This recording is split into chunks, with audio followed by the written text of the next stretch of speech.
Hey folks, thanks for clicking on the video.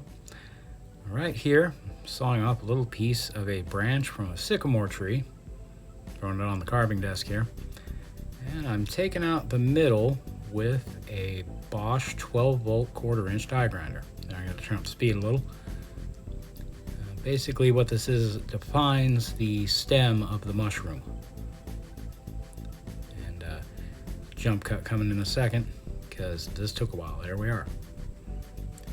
The bit I'm using is a Kutzall Extreme Flame burr.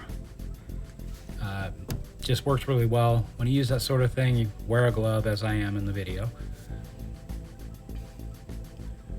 There we go, got it worked out. Now here I'm defining the little chimney, because it's a mushroom house, got to have heat. There's a chimney. That is a Kutzall quarter-inch fine cylinder burr. Works great, works wonders in that little grinder there. There we go, kind of cutting it out. But basically defining the chimney, and also use it to get the curves of the top of the mushroom.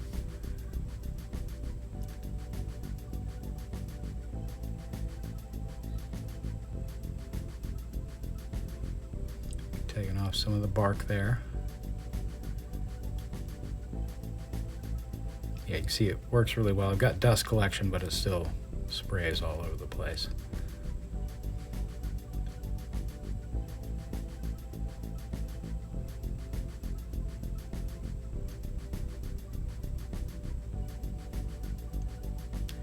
And something you want to do is kind of take out some of the faceting. All right, here we go. Defining it a little further, that's a Kutzall Extreme Dovetail burr, one of my personal favorites, and what I'm using it in is a Dremel 4000 with a flex shaft. It's kind of pretty common for power carvers. It's a great machine. I've had mine for a few years now. Went through a ton of brushes on it. So now here we're using another Kutzall burr. It's the sphere, kind of defining that little area underneath, like the hood of the mushroom, and smoothing out the edges, of the stem, kind of blend it together.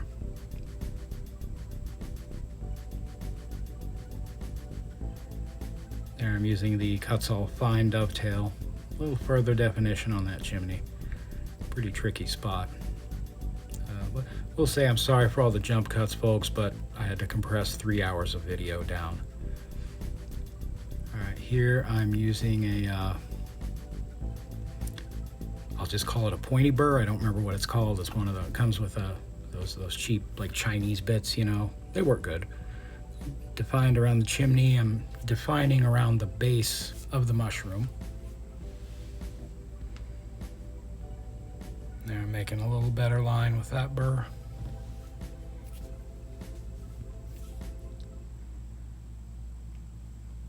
And smoothing out the sides of the stem just a little better.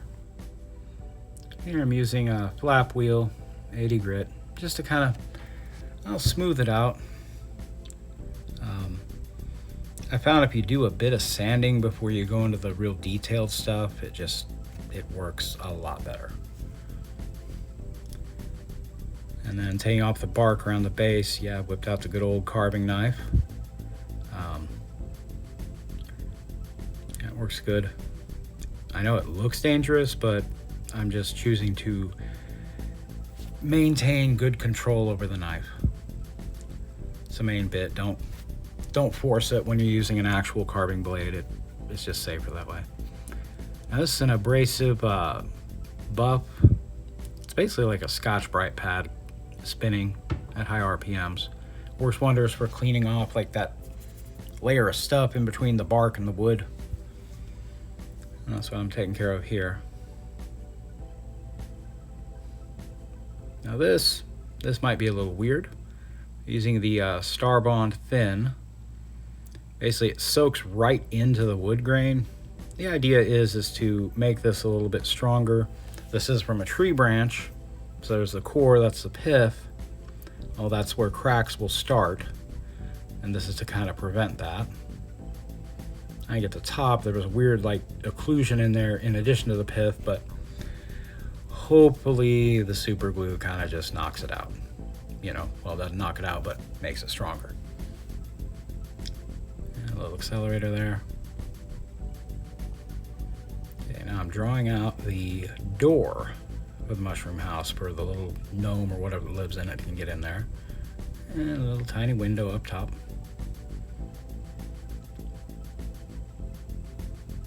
Okay, now on this I used a little, one of the Dremel burrs. It's a little tiny cylinder burr, just to make a tiny cut.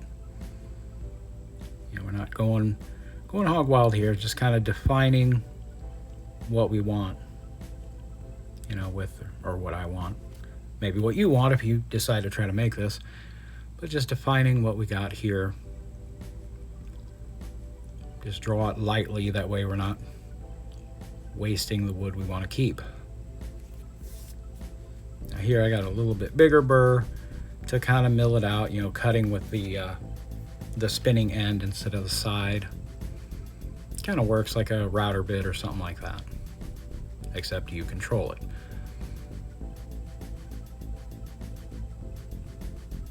Getting that edge defined there. Okay, I'm doing a little side window. It's a, I think they're called a bowl burr.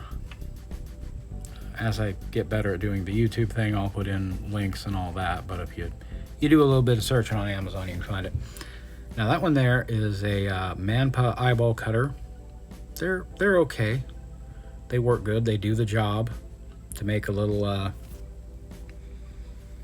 like a convex bubble on something if you want, which works good for a window.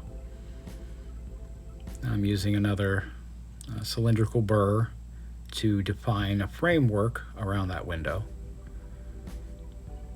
And yeah, bit of a painstaking process. Like I said, this was 3 hours of video condensed down into 20 minutes.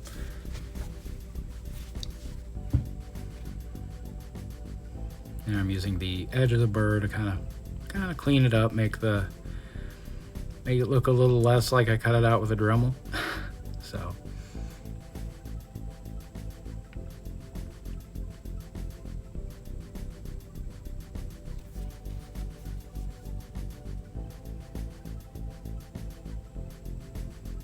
I'm using that basically pointy burr. Again, I forget what it's called. It's like a spear point or something to kind of clean up the window, make it, you know, a little smoother. That's another dovetail type burr. Sometimes they're called a trumpet burr. They're just very useful for like undercutting and stuff like that. You can use the face to, you know, kind of do some like really fine sanding. Right there, I'm just cleaning up the door a little bit. All right, now here, even smaller trumpet double-tail burr type thing, defining the lines in the door, make it look sort of like a little gnome or something got a hold of some lumber and nail it together for the door. Okay.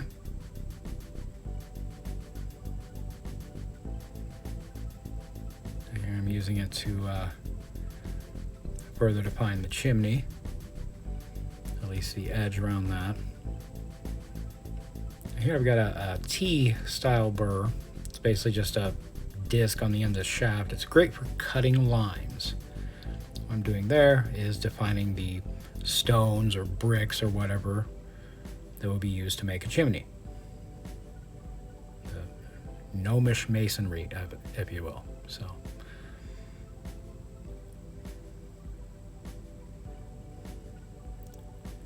And make a little walkway up to the door. Use that same burr to cut and define that line.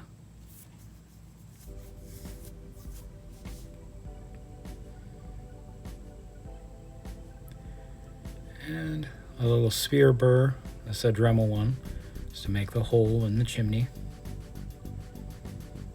Don't have to go too hog wild, just like leave the impression of what it is you're trying to show. And these are one of my little flex cut scorps. I could have done this with a burr, but sometimes I just grab the hand tool and do it, you know. It works out. All right, that's another cylinder burr, kind of define that edge along our paving stone type thing. And then we use that to basically cut in sort of like little steps.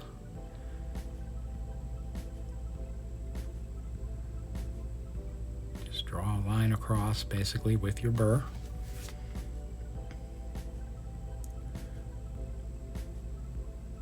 Clean it up a little.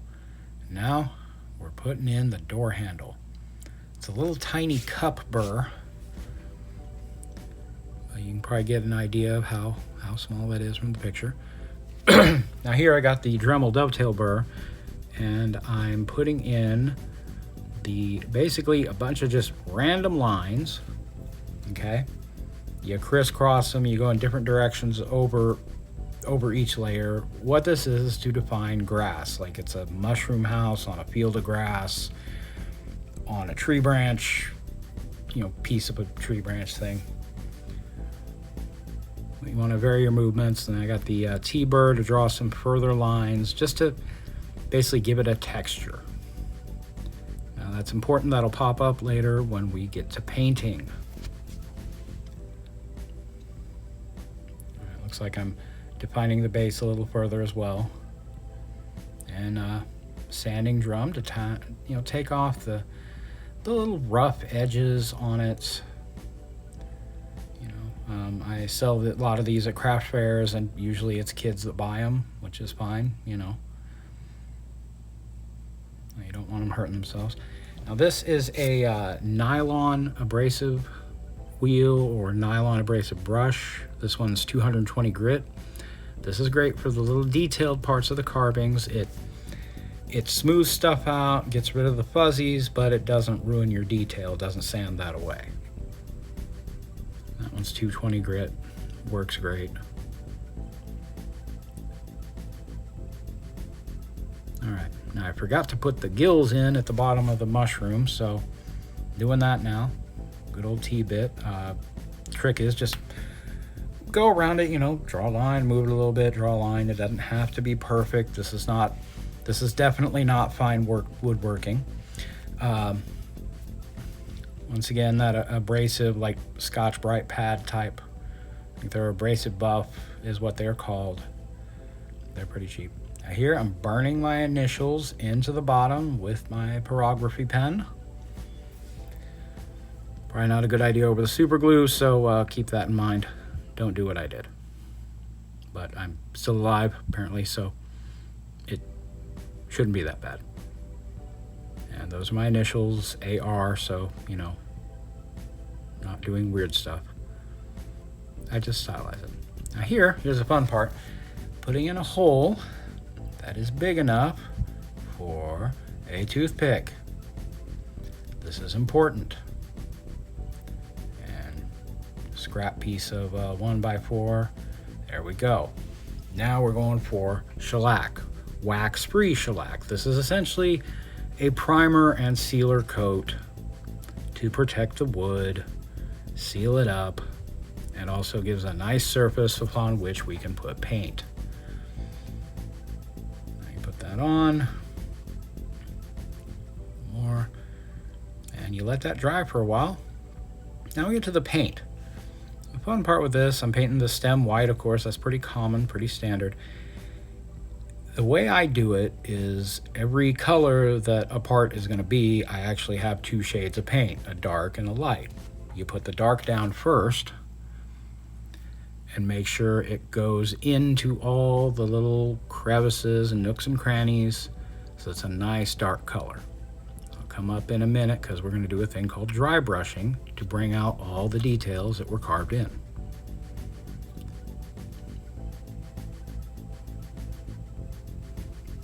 It's just a nice red for the top of the mushroom right there. My first coat, I try to keep it as tight as possible, but if there's little mistakes, it's okay, because it's best to touch up before we get to our detailed dry brushing coat. There we go. Got our grass. Nice green shade for that.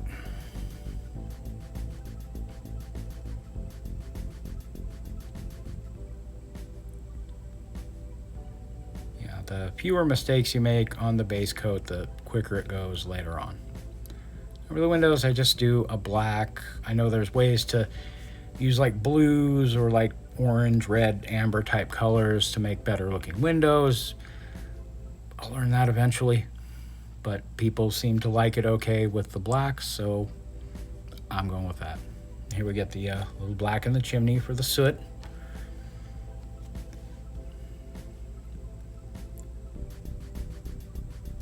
And of course the window frames for the little windows.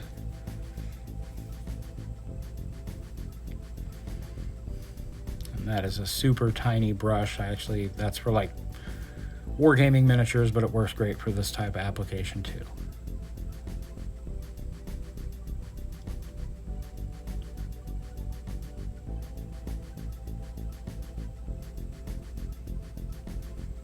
And if you notice there's some wet paint on there, you can paint other parts while some are drying, just as long as you don't get too messy with it. My door there.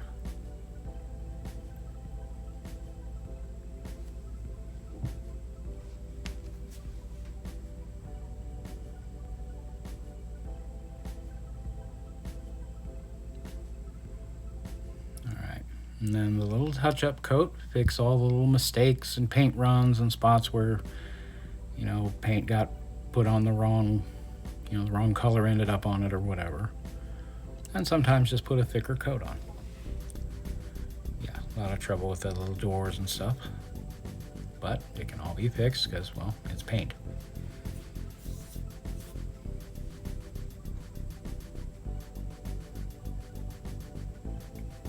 And yep, a little out of control with the red there.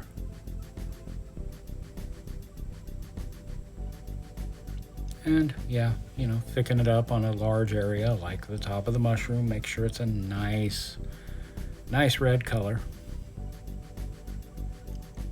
All right, here's the fun part. This is dry brushing. So we get our lighter color. In this case, this is literally pure white. And brush most of it off on a paper towel, and then just lightly go over what you're trying to paint or what you're trying to highlight. Now this one really shows it. You can see how the lines underneath really stand out, because when you dry brush, we're only painting the surface, not the indentations.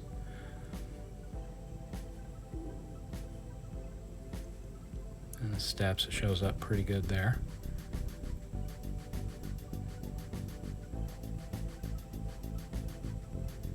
And it might have been slightly too yellow, but it does, when you dry brush it on, the color will fade a little bit as it dries, and that's helpful.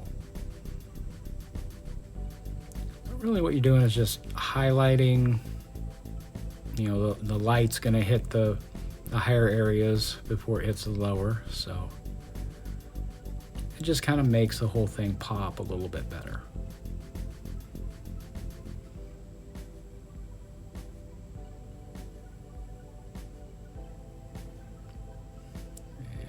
The grass, it's a little more yellow than I normally like. I hadn't made one of these in a while, but yeah, it works out. It gives a little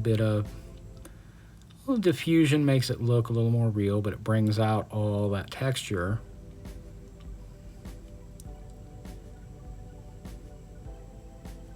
I'm just kind of dry brushing on the top. It's nice solid red already, but make it a little better.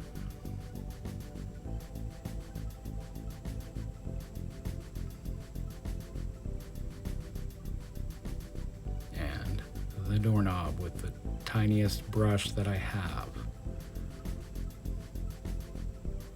Just paint a little bit of gold on there, and it pops out.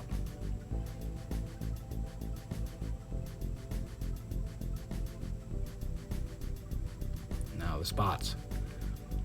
Get a nice round brush, and then the same white that I used for the stem, Get some dots on there for it. Okay, and then after that dries, get your bright white, your highlight color. Just put a little bit in the center of each dot. Make some pop, make some, adds a little tiny bit of realism. Here we go. Good old clear coat. You can get this, I like to use a matte finish, but yeah, you can literally get that at any hardware store. Works great. And then final shot, here's a bunch of others that I made. That's the one I just made in the middle. And also some great books behind it. But hey, thanks for watching.